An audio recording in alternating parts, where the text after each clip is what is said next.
السلام عليكم ورحمة الله. الحمد لله رب العالمين. والصلاة والسلام على أشرف المرسلين نبينا محمد وعلى آله وصحبه أجمعين.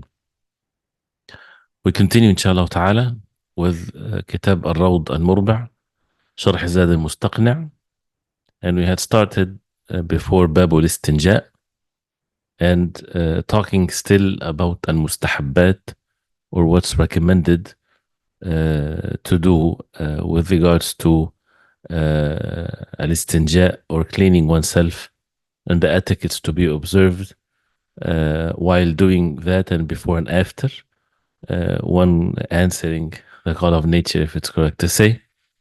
And we mentioned, as he says here in the matn, باب الاستنجاء يستحب, which means recommended. And as we mentioned before, it doesn't have to have an evidence. And as we would see, some of it might be whether the evidence is not authentic or something that used to be in their time, something that would bring benefit. So they would say that it's recommended since it's based on the general rulings of the Sharia that it brings what is benefiting and pushes away what is harmful. Of course, this is there's no evidences to support. This is something in general, whatever is to bring benefit and to push away harm. So he mentioned here, as you see, يستحب عند دخول الخلاء قول بسم الله أعوذ بالله من الخبث والخبائث وعند الخروج منه غفرانك. And when leaving to say غفرانك الحمد لله الذي أذهب عني الحزن وعافاني. And this is from the hadith of the Prophet عليه الصلاة والسلام. And then he says وتقديم رجله اليسرى دخولا ويمنى خروجا عكس مسجد, the entering with the left and leaving with the right opposite to the masjid.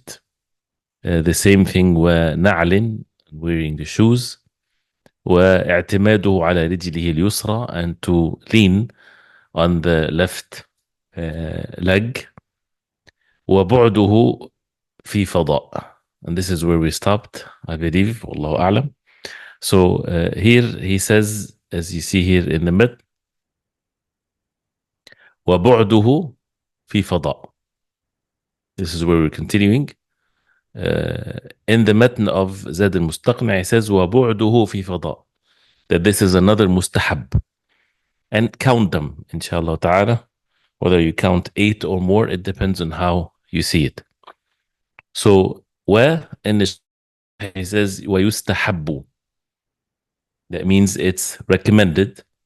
بعده, his بعد. البعد is refers to place, to be far from بعيد. So ويستحب بعده, it's recommended that the individual is far. بعده, and that refers to the individual. بعده إذا كان, if he was in في فضاء, in the openness. This is al-fada when something is empty. So it refers to the openness. So if a person is in the openness, it's recommended to go far. حيث لا يراه أحد. حيث حتى لا يراه أحد, till he goes as far as where no one would see him. لفعله صلى الله عليه وسلم, because the Prophet عليه الصلاة والسلام would do that. رواه أبو داود من حديث جابر. And even if this particular hadith is weak, but it has many shawahid and many hadith to support it, where the Prophet ﷺ would go far till no one would see him when it comes to go into the bathroom. So this is one of the recommended acts. وَبُعْدُهُ فِي فَضَاء. وَإِسْتِتَارُهُ. Also, وَيُسْتَحَبُّ, it's recommended istitaru. Istitaru. A sitr is when something is concealed, something is covered. And istitaruhu, this is the act of making yourself concealed or not shown. Istitaruhu, and it's referring to the third person. And this is the way in the books of fiqh referring to the third person a lot. Instead of saying as if he is addressing the reader of the matn, like saying istitaruk. Rather, he would say وَيُسْتَحَبُّ اسْتِتَارُهُ. Istitaruhu, for him to be away from the eyes of the people and to be concealed. This is different than البعد. البعد is to be far in the openness. Here الاستتار, which is something added to it, and الاستتار is not to be seen whatsoever. So meaning, if someone is far in the openness, but the people that can see him from a distance see him as, they're not able to recognize what he's doing even, but he's not making istitar, so he has to be completely unseen. Also, if a person is, and this is one of the issues that we have in nowadays bathrooms, public bathrooms, masajid, for example, where the person would enter the bathroom, but they can see his foot, they can see his head, right? Or the places where people urinate, for example, they can see the entire person. Then that means they did not fulfill this condition or this point of al-istitar. Al-istitar is to be completely not seen. Not just, it's not about covering the awrah.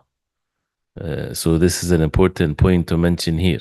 It's not about covering the private part only, but it's the fact that a person is completely not seen by others while in the state of urinating or defecating. So even the head, even the hand, even the foot.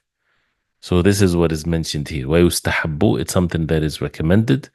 لحديث أبي هريرة, for the hadith of the Prophet عليه الصلاة والسلام, he said, من أتى الغائط فليستتر. رواه أبو داود. Whoever comes to al-gha'it, which is the word mentioned in the Quran, which is refers to defecating, then فليستتر, let him hide himself. And now you understand the ضابط, or what constitutes al-istitar, to be completely concealed and not able to be seen. So then after that he says another thing that is recommended, وارتياده لبوله مكانا رخوة. وارتياده لبوله مكانا رخوة بتثليث الراء. And the ra here is the third letter. وارتياده. الارتياد is to seek. To seek for the urine. لبوله مكانا رخوا, a place that is رخو. الرخو, he says here that he defines it by saying لينا هشا. لينا, which means soft, and هشا, al-hash is something not solid. So soft, and hash, that means it's very weak to break with your hand, like dust, something that is not formed. Why all of that? So that it does not rebound back on the person. So that is, the najasa doesn't rebound back onto the person. So al-irtiyad here, which is when you say irtada something, that means he sought to go to that place. He was looking for that place. So إذا بال, the hadith, إذا بال أحدكم فليرتد لبوله. إذا بال أحدكم فليرتد لبوله. If one of you is urinating, فليرتد لبوله. That means he has to make sure that he seeks a place for his urine when it hits it. Right? So فليرتد لبوله, so that it does not come back on his body. So that it doesn't come back onto his body. So this is one of the things that is recommended. So therefore, it's not a solid place, as he's going to mention some details. Unless this is the only place that he finds, then there's something mentioned also in the sharh, in the explanation. The point of this is to make sure that there's no najasa comes back, and to cut off the waswas, the whispers that might come into the person. He says, Rahu Ahmadu wa ghayru. وفي التبصرة, one of the books of fiqh according to Ibn Ahmad, Imam al-Halwani, he said, ويقصد مكان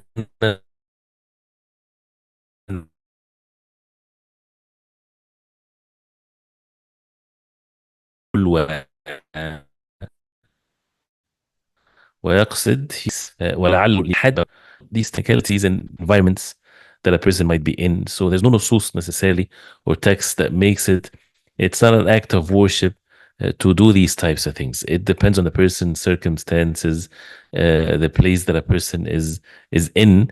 It's all precautions and measures to make sure that there's no najasa comes back onto the body or the clothing of the person. So he says he مكانا علوا, a higher place for the urine to hit, so that it comes down in a slope, so that it doesn't rebound back on him, but rather goes into a slope down on the earth without rebounding back on his body. فإن لم يجد مكانا رخوا, if he doesn't find a place that is رخو, something soft, something that if the urine hits, it doesn't rebound back or splatter, but rather it sucks in the water.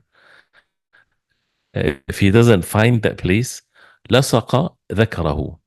لصق ذكره, that means he would attach his private part, meaning to make it as close as he can to the solid surface. ليأمن بذلك من رشاش البول, to be safe by that, by doing that. من رشاش البول, الرشاش is the splatter, is when something is splattering all over the place, of al-bawl, of the urine. So again, is this something that has to have clear evidences to this? No, it's all within the general understanding of things to make sure that no najasa rebounds back. And to protect oneself from al-uswas, because as mentioned before in the najasa, it has to be clearly, with yaqeen, with certainty, that a person would say that he has impurities on him. Just by guessing, that's no actions to be built as a result of this. Then he says, so now this is the point of irtiyad makan al-bawl. When a person is urinating, he's watchful of what his urine will hit, so that it doesn't come back on him with najasa, with matters of moderation, not to fall into a form of extremism with that regard. He says, وَيُسْتَحَبُّ وَمَسْحُهُ, another thing that is recommended, because it's all وَمَسْحُهُ, which means it's recommended to wipe it. أي أن يمسح, and مسحه here refers to the dhakar or to the private part after a person urinate, but here refers to the urine. أي أن يمسح, so the مسألة in زاد المستقنع is ومسحه بيده اليسرى إذا فرغ من بوله من أصل ذكره إلى رأسه ثلاثا ونتره ثلاثا. We'll translate what is mentioned here, and which is to wipe it with the left hand if he finishes, if إذا فرغ, when he's done, من بوله, from his urination, من أصل ذكره, and this is explaining how to wipe it from its origin, from the bottom of it, إلى رأسه, to the head of it, 3 times, and then we'll go through the sharh. ونتره, and natr here with بالمثنى, with 2 dots, with a ta, not with tha, ثلاثا, 3 times, and that is basically a level of squeezing so that it doesn't leave any urine inside. He says here in the sharh, and please pay attention inshallah, so that there's something also to be mentioned afterwards. ويستحب مسحه, it's recommended to wipe it. أي أن يمسح, he says that he would wipe, المسح is the wipe, بيده اليسرى, with his left hand, إذا فرغ من بوله, and of course this is after he's done with the urination, من أصل ذكره, from the bottom of his dhakar, or his male organ, أي من حلقة دبره, from the circle of the opening, فيضع إصبعه الوسطى تحت الذكر, he says to put the middle finger under the dhakar, under the organ, والإبهام فوقه, and the index finger on top of it, ويمر بهما, and he goes from the bottom up, إلى رأسه, to its head, أي رأس الذكر, ثلاثا, 3 times, لئلا يبقى من البول فيه شيء, so that he says nothing from the urine is inside or left. and recommended نتره بالمثنى ثلاثا, 3 times, أي نتر ذكره ثلاثا, to kind of to shake it, to squeeze it, not squeeze, ليستخرج بقية البول منه, for the bowl, for the urine to be removed from it so that nothing is left there. لحديث, he says, because of the hadith إذا بال أحدكم فلينتر ذكره ثلاثا, is if one of you urinate, then فلينتر. This is what النتر means, to shake it so that 3 times, as the hadith says. But this hadith is not authentic. This hadith is not authentic. So therefore, al-istihbab here, the recommendation here, it's not in place because it depends on the hadith. And the hadith is not there. Of course, wiping, this is an obvious one. But an-natr, I'm talking about an-natr specifically, where the ulama, they said, which is the other opinion, which is one of the examples to be mentioned, that the hadith is authentic, so there's no istihbab here.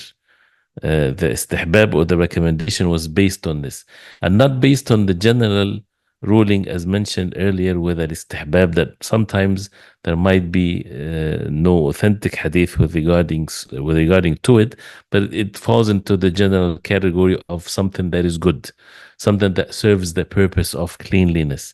So it can be something recommended to be done. But in this case, when it comes to the net or squeezing and so on, this is something that is harmful. So therefore, it's something to be avoided, especially with the squeezing part. And this is what Shaykh al-Islam Taymiyyah rahimahullah, he mentioned. And you would see in the books of fiqh, sometimes they would mention something that was well known at their time by, for example, the matters of medicine, what is recommended at their time. So they would say that this is part of what's recommended, but not to attribute it to the Shara, not to attribute it to the deen. It's like when you're, I'm not sure what's the better example to mention in our case. If something that is known now and it's well established in the knowledge of the people, you might say this even in a setting of, you're talking about matters of deen. Like, for example, if we say in our cases, in our homes, it's recommended that you would make your wudu from the faucet. If someone says this, and someone is writing and he would attribute that to the deen, no, it's not to be attributed to the deen and to the nusus. This is what basically people would be at ease with at their time. So just to write a note on this of the matter of an-natr, as the ulama, they mention it, so that no one would harm oneself and attribute that to the deen or to the shara, because the hadith is not authentic. He says, وتحوله من موضعه ليستنجي إن خاف تلوثا. And يستحب, it's recommended, تحوله is when he change. التحول is to change from one state to the other. So here, to physically move, من موضعه, from his place. الموضع is the spot, is the place that a person is in. وضع is when you put something in a place.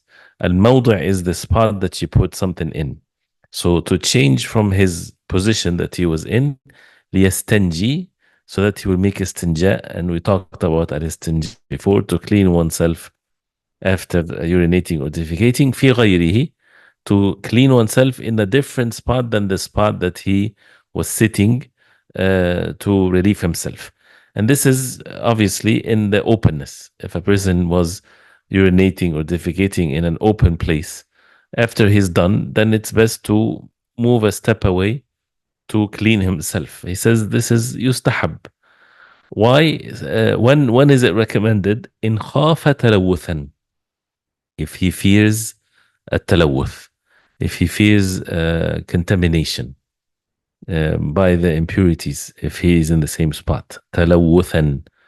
This is what a talawuth means, from being contaminated with something. باستنجائه في مكانه إن خاف تلوثا, if he fears that he's going to be contaminated with najasa, if he make istinja in his spot. في مكانه, and المكان is like the موضع. المكان, his place. موضعه is more specific to the specific spot. So here في مكانه لئلا يتنجس, so that he does not become impure, have najasa on. So وتحوله من موضعه ليستنجي إن خاف تلوثا. So to move from the space or the spot that he was in, is not in itself recommended. It's only recommended in خاف تلوثا, if he fears that this might cause the najasa to come on him. But if he doesn't fear it, then it's not recommended.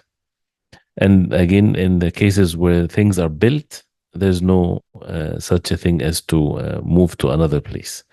This it's only if it's in the openness or it's feasible. He says ويبدأ ذكر وبكر بقبل لئلا تتلوث يده إذا بدأ بالدبر وتخير ثيب. This is something that he mentioned in the Sharh.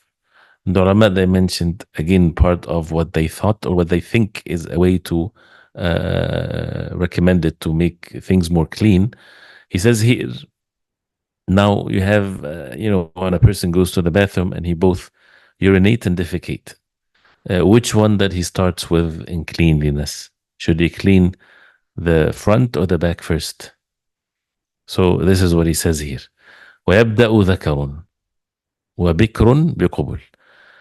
Male and bikr, the bikr is the virgin, the one that has never been married before.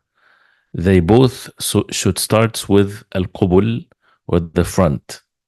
So cleaning the private part first, the front, the urine, the place of the urine first. And then the cleaning the place where the person defecated, the back. So this is the order. Why? لئلا تتلوث يده إذا بدأ بالدبر, so that his hand does not get impure.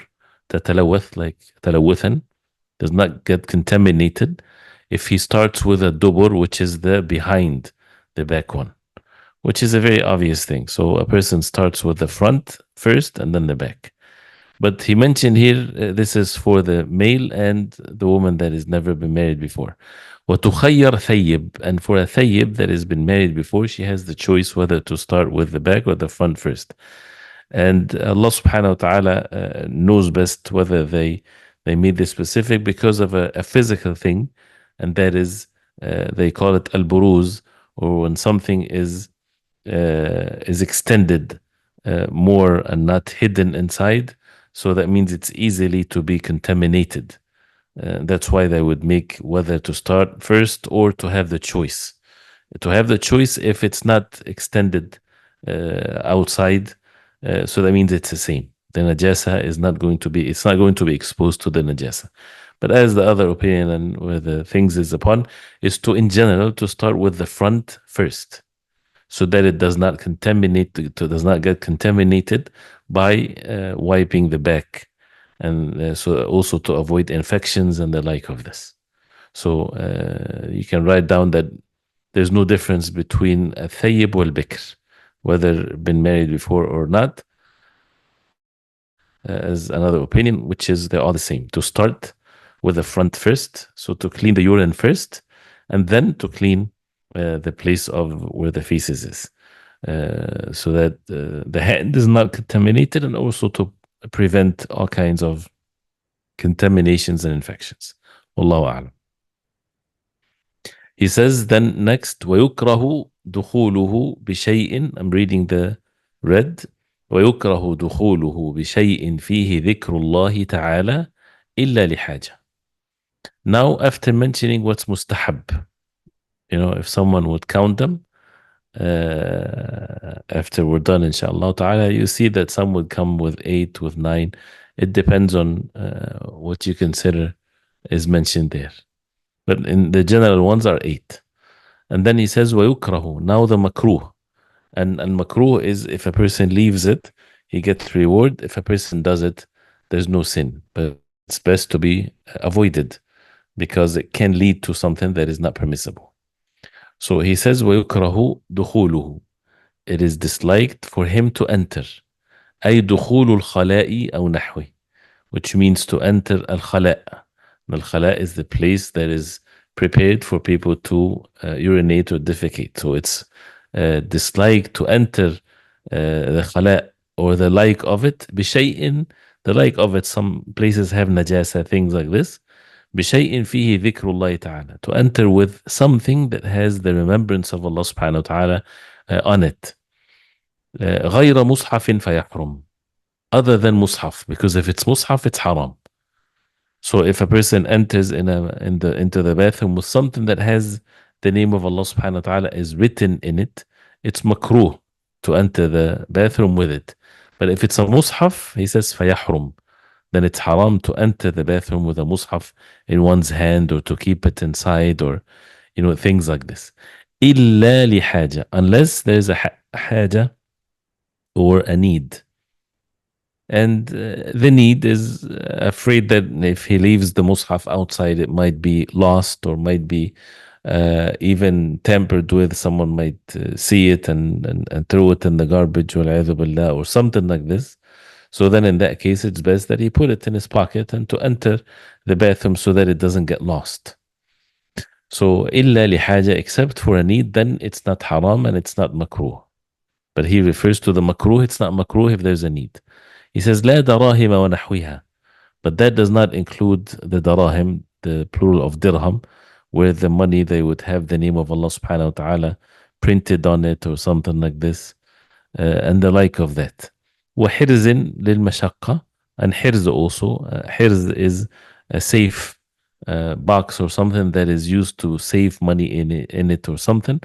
And this is exception. Why للمشقة? Because it becomes very difficult for a person to remove everything and anything and his money and so on. So it becomes difficult. And when something is difficult like this, then the ease comes. ويجعل فص خاتم احتاج للدخول به بباطن كف يمنى. ويجعل, in the sharh he says, and to make فص خاتم. فص خاتم. الخاتم is the ring, and الفص is the what do you call the fuss? Is the place where the precious stone is in, or the khatam either has a fuss or it doesn't have a fuss. The one that has a fuss is the one that would have a different a ruby, for example, from ruby, that is the circle thing on the ring, or where the ring is written on it the name of Allah as the ring of the Prophet alayhi salatu wassalam. So if the khatam has this, if the ring has this, then احتاج للدخول به, if he needs to enter the bathroom with his ring, to make the fuss, or that part that has the name of Allah subhanahu wa ta'ala mentioned or written on it, to make it بباطن كف يمنى, to make it in the inside of the palm of the right hand. So باطن الكف is the palm itself from the inside. So to turn it around, meaning the ring, so that the fuss, the spot that has the name of Allah subhanahu wa ta'ala in it, is in the inside, and in the right hand. In the right hand, so that the left hand will be used for najasa. That's why to use it, to keep it in the right hand. This is again ويكره دخوله بشيء فيه ذكر الله تعالى إلا لحاجة. So it's dislike to enter the bathroom with anything that has the dhikr of Allah subhanahu wa ta'ala, unless there is a need, as we heard. Then he says wa, meaning since he says wa yukra, so what comes after is part of what's makruh. The second thing here mentioned, wa yukrahu أو wa رفع ثوبه قبل دنوه من الأرض. So what's makruh is to lift the garment before coming closer to the earth. He says with the sharh, وَيُكْرَهُ اسْتِكْمَالُ. It's disliked, makruh, to istikmal is to complete. What is meant by al-istikmal is to complete, from al-kamal, when you perfect something, when you complete. It's disliked to completely رفع ثوبه, to lift his garment, قبل دنوه, before his near. الدنو ثم دنا فتدلى is to come closer. قبل دنوه, before his coming near, before his nearness. أي قربه من الأرض. قربه is the meaning of الدنو, from the earth. So if someone is in the openness and he's going to sit to go to the bathroom in the openness, even though he went far so that nobody sees him, he can conceal himself, it's still disliked to lift the garment up while standing, because this makes the person might be exposed. but rather to lift a little bit of the garment so that he's able to sit, and then to lift it completely from the place where he wants to then be at ease to sit after he sits down, so that he's not exposed. This is basically what it means. ويكره استكمال رفع ثوبه قبل دنوه, before him closer, being closer to the earth, بلا حاجة, without a need to do so. فيرفع شيئا فشيئا. So he lifts his garment, شيئا فشيئا, one part after another. That means slowly, not all of a sudden, and then he sits, but slowly, one part after the other. He says, ولعله يجب إن كان ثم من ينظره. ولعله, and maybe for him it's an obligation. That means it's an obligatory thing, not just makruh, but it's an obligatory thing to wait till he's closer to the ground. إن كان ثم من ينظر, if there is anyone that might be looking at him. ثم من ينظر, someone might be looking at him. قاله في المبدع. He said it in the book of al-Mubdi'. So this is with regards to lifting the garment before coming closer to the ground when he's about to sit. Also, another makruh, وكلامه فيه. What's makruh is ويكره, is dislike to speak in it while a person is in the khala'. While is in the khala', in the place of the bathroom, it's not recommended. It's dislike to speak in it. ولو برد سلام, even responding to a salam. وإن عطس حمد بقلبه, and if he sneezes, he should hamid, says alhamdulillah with his heart. Does not say it out loud, because it's when a person sneezes, even if he's alone, right? It's something that is recommended that he says alhamdulillah out loud. But if he is in the bathroom, then it's to say it with his heart and not to say it with his tongue. ويجب عليه تحذير ضرير وغافل عن هلكة, and it's mandatory upon him, if he's in the bathroom, to warn تحذير ضرير, to warn a blind man. If he sees a blind man is going to harm himself, then he has to raise his voice to warn this blind man. وغافل, and someone that is not paying attention, that is something harmful is going to happen to him. عن هلكة, to warn them from هلكة, from some form of destruction. So this is the kalam, it's makruh, unless there's a necessity. Then a person in that case, he would speak for that necessity, and there's no harm in that case. He says, وجزم صاحب النظم بتحريم القراءة في الحش وسطحه وهو متوجه على حاجته. وجزم, and he was, al-jazm is to be swift, is to be upon the matter without any hesitation. صاحب النظم, the author of a nazm, بتحريم القراءة, that reciting is forbidden في الحش, and الحش is the place where there's najasat and impurities and things like this, that it's haram to read the Quran there. وسطحه, and above it, if it's you meaning the ceiling of it. وهو متوجه على حاجته, while he is facing his haja, or his needs, basically when he is urinating or defecating. So this is something to be avoided in reading Quran or reading in general. So the same thing when a person is in the bathroom, it's something that a person should stay away from reading anything. Reading what's in a phone, reading what's in a paper, whatever there is, even if there is no name of Allah subhanahu wa ta'ala in there. Something to be avoided. But he says here تحريم القراءة. He says وبوله في شق ونحوه. Another makruh is, it's makruh بوله, his urinating في شق. الشق بفتح الشين, which is a crack in the earth, when the earth is cracked, or a hole in the earth. ونحوه, and the like of it. كسرب, and like a sarab. What is a sarab? ما يتخذه الوحش والدبيب بيتا في الأرض. What the beasts and the insects and the small creatures, they take it as a house in the earth.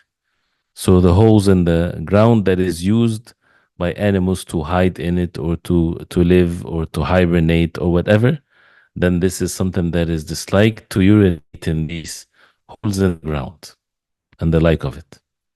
ويكره أيضا بوله في إناء بلا حاجة, and also it's disliked, مكروه, to urinate in a container بلا حاجة, without a reason for it, so that things are honored and clean and not used for impurities unless there's a need. ومستحم غير مقير أو مبلط, also it's disliked to urinate in mustahammin. Mustahammin is the place that is prepared for people to take showers in, so the shower place. But this shower place that is disliked to urinate in, غير مقير أو مبلط. المقير has قار in it. If it doesn't have, it's not been painted with black or with something that prevents or would clean the water. أو مبلط. المبلط from البلاط that has bricks or has tiles on it.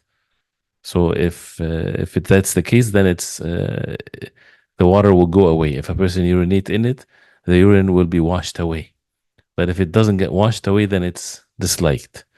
And in general, the ulama, they always dislike the urination in the place of the shower or the ghusl, whether it's because of the waswas or they used to believe that there's some form of medical harm happens to the person as a result of that. So Allah knows best. But there's no clear nas when it comes to it. And then after that he says, وَمَسُّ فَرْجِهِ, another makruh, وَمَسُّ فَرْجِهِ, to touch his farj, which is private part. أو فرج زوجته ونحوها, or the farj of his wife and the like of that, بيمينه, with his right hand. So to touch the private part with the right hand is not something that is disliked. and means and ويكره, and also disliked, استنجاؤه واستجماره بها, to use the right hand with to make istinja or istijmar, whether it's directly touching the private part, clean it with water, or even using stones or tissues, even though you're not going to touch your private part, but it is not something that is good for a person to use his right hand in this case. So it's makruh to use the right hand. أي بيمينه. لحديث أبي قتادة, because of the hadith of أبي قتادة, لا يمسكن أحدكم ذكره بيمينه وهو يبول. None of you should hold his private part with his right hand while he's urinating. ولا يتمسح من الخلاء بيمينه, and he should not wipe himself after the khala, after urinating or defecating, with his right hand. متفق عليه, and this is an agreed upon hadith. So this is with regards to mas al-farj, or touching the private part. It's makruh to touch it with the right hand. The next one is والنيرين. والنيرين, which is الشمس والقمر. واستقباله, also, so this is disliked to face النيرين. النيرين from النور, two nurs, الشمس والقمر, the sun and the moon. لما فيهما من نور الله تعالى, because what's in it from the light of Allah subhanahu wa ta'ala, meaning it's light, so it's something to be avoided. But there is no evidence of that is mentioned here. So it's something, as we said, the matter is more of general terms, doesn't have to have clear evidences mentioned in the Quran and the Sunnah of the Prophet alayhi salatu wasalam. So an-nayrain, this is what an-nayrain means, the sun and the moon. And when it comes to this subject, really this is according to the madhab that is disliked when a person is urinating or defecating in the non-built places. And he mentioned here that as you heard, which is the opinion of the majority also. And the other opinion that it's not makruh anything, which is, there's no dalil, there's no evidence that is to establish this meaning. Therefore, Wallahu A'lam, it's something as the ulama mentioned that it's not something that is makruh. But again, to avoid that, it's something that is good if a person is at ease. There is more of the what's mentioned here, but before ويحرم. Now, we'll stop here, inshallah ta'ala, where the last thing of the makruh is mentioned. So let's read again Zad al-Mustaqni to make sure that everything is clear, inshallah. This is where we stopped here. وبعده في فضاء. نعم. واستتاره وارتياده لبوله مكانا رخوا ومسحه بيده اليسرى إذا فرغ من بوله من أصل ذكره إلى رأسه ثلاثا ونتره ثلاثا وتحوله من موضعه ليستنجي إن خاف تلوثا ويكره دخوله بشيء فيه ذكر الله تعالى إلا لحاجة ورفع ثوبه قبل دنوه من الأرض وكلامه فيه وبوله في شق ونحوه ومس فرجه بيمينه واستنجاؤه واستجماره بها والنيرين. So we'll stop here, inshallah. If you have any things that needs to be explained, please go ahead and ask, inshallah. Question: what is the smallest amount of urine that if splashed back required washing that area of clothing or skin? See, there's a principle here in matters of najasa is that al-yasir, al-afu an al-yasir, to overlook the small amount, something that is insignificant. So it has to be seen or smelled or known with certainty. So if a person is certain, he can say, Wallahi, there is urine on his clothes, that has to be washed. So it's this is what makes it whether to be washed or not. Right? So because sometimes if it's very small, a person might not be in that level of certainty. In most public and residential bathrooms, the toilet area is slightly away from the sink wudu area. So do the rulings of prohibition apply to the specific toilet area or to the entire room? This is a controversial issue because some of the ulama, and I'm saying some of the ulama, they looked at it as once the toilet is flushed, so there's no impurity anymore. So that means it's to be treated like a sink. But it's for sure when there's impurities in there or while the person is in the state of relieving himself going to the bathroom, then it's to be treated as bathroom, of course. And best is to avoid all of that and to, if you're building, to have a place that is separate for wudu and things like this. But if not, then it's still to say Bismillah before making wudu. Wallahu alam. The attendance code is istitar. Istitar is the attendance code, finding a private secluded place. If I go to the bathroom with my backpack and inside it is my mushaf, and the backpack covers the mushaf completely and it's zipped up in it, it is sinful. No, it's not, especially if you're outside. But if you're at home, for example, right, if you imagine someone is at home and he goes into the bathroom with his backpack, and it has a mushaf inside, no, it shouldn't. Right? Because if he leaves it outside, there's no harm. Why would he take it to the bathroom? But this is usually is said because you're outside.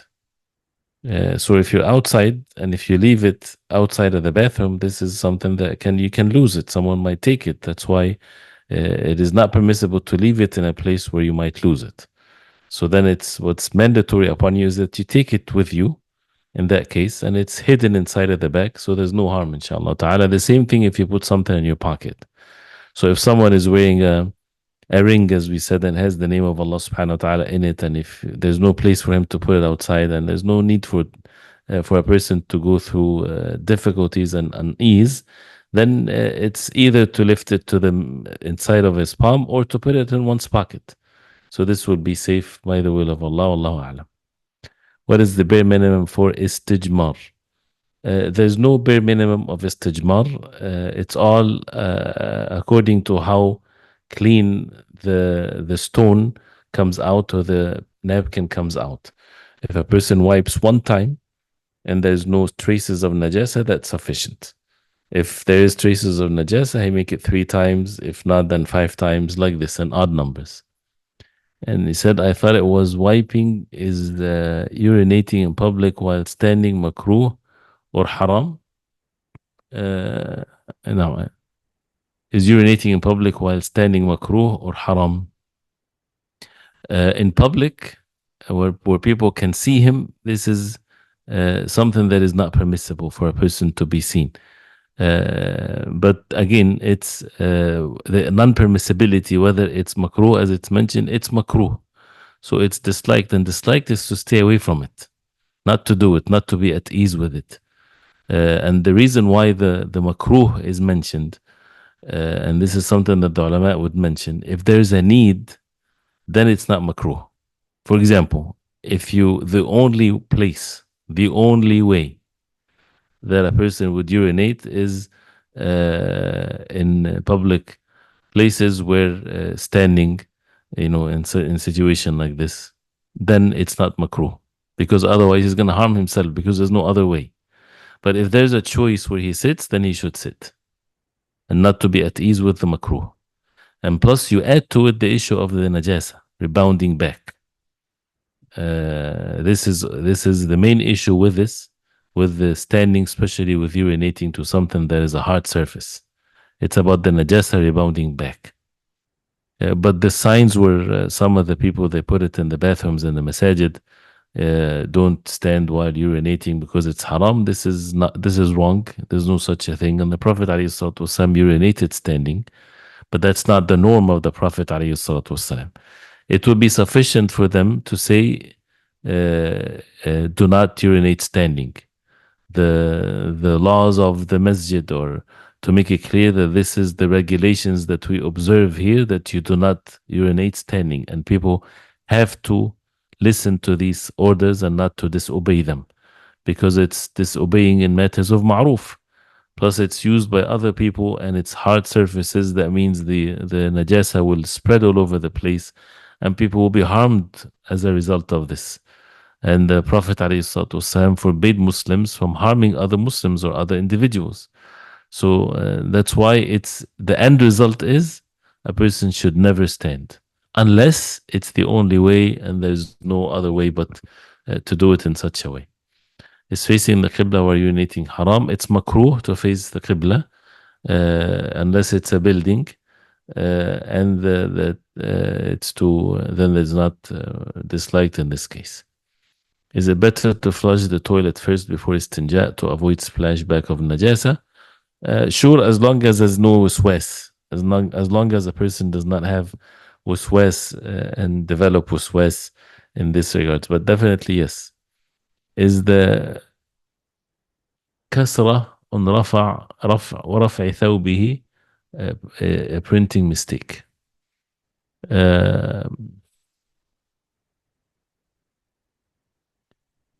ورفع ثوبه قبل دنوه.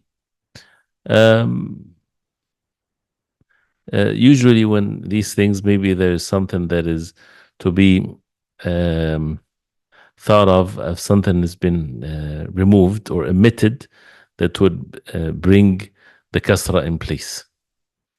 So if you want to say وَرَفْعُ ثَوْبِهِ قَبْلَ دُنُوِّهِ, that's fine. But it might be something that is referring to something that has been omitted. Like here, if you read with the sharh, استكمال رفعي, then this makes sense. Or ويكره رفع ثوبه أو رفع ثوبه. نعم. So maybe this can be a mistake. It depends on how you would look at it, inshallah. Now, sorry, can you repeat النيرين meaning? النيرين from the nur, to nur, which is the sun and the moon. And according to the madhab of the Hanabila, that it's disliked to face the sun or the moon because this is, they would say this is the nur of Allah or coming from the nur of Allah, but there's no evidence to that, as we said, as far as the nusus is concerned. Could you please say word by word on page 101 the line وَجَزَمَ صاحب?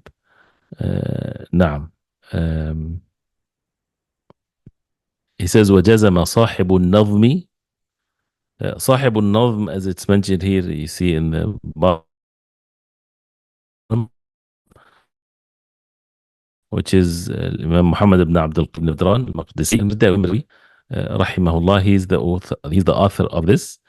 جزم, that means الجزم is to be certain. بتحريم القراءة في الحش, in forbidding القراءة, reading في الحش, and الحش is the place where there's najasa or people go to the bathroom or things like this. وسطحه, and the ceiling of it. وهو متوجه على حاجته, while he's facing his حاجة, while he's facing متوجه, facing على حاجته, upon his need, which is basically facing, that means he's upon his need, that means he's while he is urinating or defecating. Sometimes while in the bathroom, some ayahs from Quran runs through mind or heart. Should we try to push it away? No, as long as it's in the heart. No tongue moving whatsoever. There's no haram in it. Wallah. If one is certain of impurity on the clothing, how can he wash the impurity? We didn't talk about the najasa, how to remove it yet.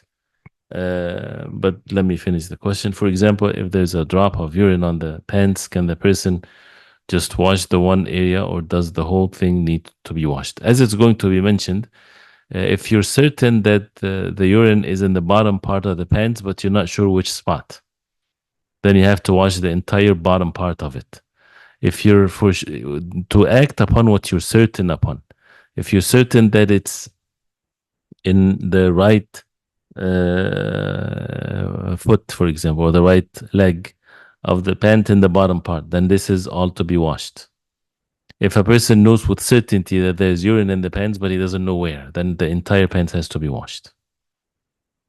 So public restrooms these days with many stalls, the stalls themselves are the bathroom, but the areas with the sinks aren't considered as part of the bathroom. We should consider it as part of the bathroom because it's all in the same place.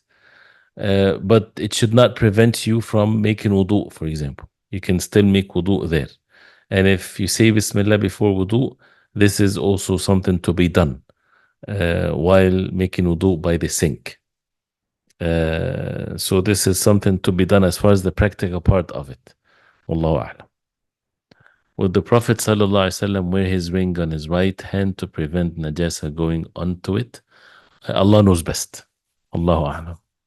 But this is something that they have mentioned if when going to the bathroom to prevent the najasa from coming onto it. So Allah knows best. No. Anything else, inshallah? So hopefully, inshallah, the matn is clear and the sharh also, every word of it. Make sure that it's clear, inshallah. And again, the matn is what we should, inshallah ta'ala, try our best to memorize it, inshallah. Anything else, inshallah? طيب, barakallah fikum. May Allah subhanahu wa ta'ala accept and make us among those who learn. And again, the book is a book that you would have to revisit it all the time. It's a book that stays with you for, throughout your entire life. So this is a source. So that means you keep on making sure that you visit it, that you read the words of it, that you understand what's in it. It's very important that you don't just study it one time and that's the end of it. That's why the more you read it, the more you study it, and the more you struggle with making sure that every word is clear, the more the knowledge will sink in and would be well established, inshallah. So with the more effort we put, the more benefit we get, inshallah ta'ala. Barakallah fikum. May Allah subhanahu wa ta'ala accept and make us all among those who seek rewards from Allah subhanahu wa ta'ala in these matters. وصلى الله وسلم وبارك على محمد وعلى آله وصحبه وسلم والسلام عليكم ورحمة الله وبركاته.